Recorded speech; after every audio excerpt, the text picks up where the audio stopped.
Welcome to the programme. In exactly 4 weeks, the UK is due to leave the European Union.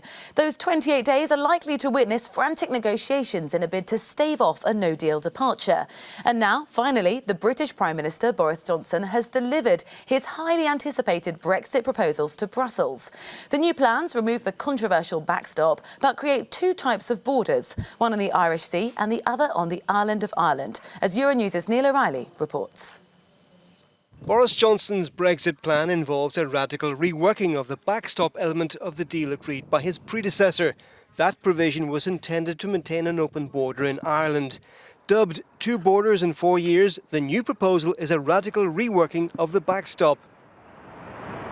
Primarily, Northern Ireland would remain aligned to the EU single market for 4 years after the UK leaves the bloc in 2021. That would effectively put a border in the Irish Sea, requiring agriculture and industrial goods to be checked for compliance with EU regulations. Britain's exit from the EU's customs union after 2021 theoretically creates the need for checks on both sides of the Irish border.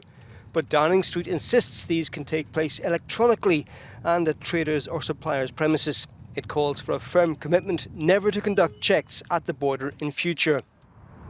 To placate Northern Ireland unionists, Johnson is advocating the Parliament in Belfast would have the choice to continue single market alignment after the 4-year period or opt out.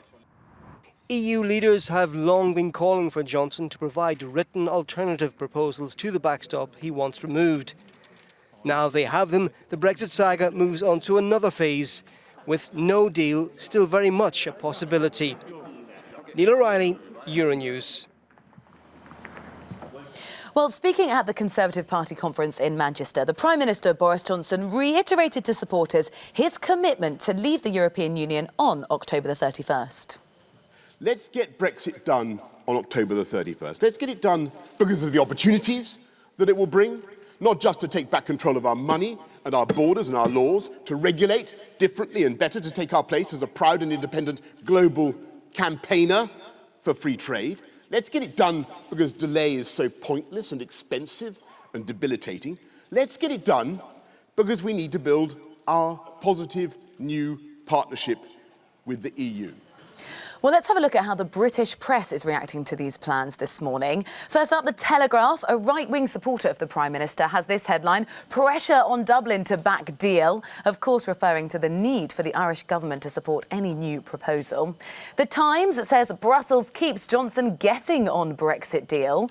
The left-wing Guardian describes the feeling in Brussels. Their headline: dismay in Brussels as Johnson finally reveals his Brexit plan. And finally, The Mirror, echoing those sentiments, saying, is that it? They say that EU leaders hint that Brexit bid will not work.